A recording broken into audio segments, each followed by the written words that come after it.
Hey everyone, welcome back to the channel. In this quick tutorial, I'm going to show you how to track added to cart events from your Shopify store in Klaviyo so you can send targeted emails to people who add products to their cart but don't purchase. Let's dive in. Step 1. Make sure Klaviyo is installed on Shopify. First, log into your Shopify dashboard. Go to Apps, Klaviyo, and make sure it's installed and connected. Klaviyo automatically tracks events like viewed product, checkout started, and placed order. Step 2. Enable web tracking. In Klaviyo, go to Account, Settings, Tracking. Make sure web tracking is enabled for your store domain. This allows Klaviyo to capture real-time actions on your site. Step 3. Add the Added to Cart trigger.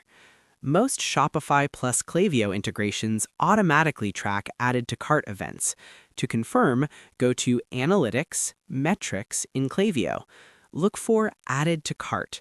If you see it, the event is already working.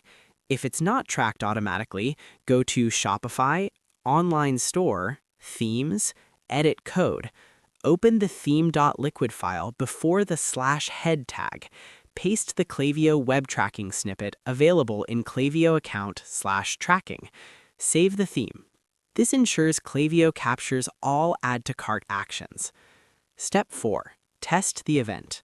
Open your store in a new browser. Add a product to the cart. Go to Klaviyo, Analytics, Metrics, Added to Cart. You should see your test action appear in real time. Step 5. Use the event in a flow. Once tracked, you can create a flow, Added to Cart flow. This lets you send abandoned cart emails to recover sales automatically. And that's it. You've successfully installed Added to Cart tracking on Shopify for Klaviyo. Now you can send personalized abandoned cart emails and boost your sales.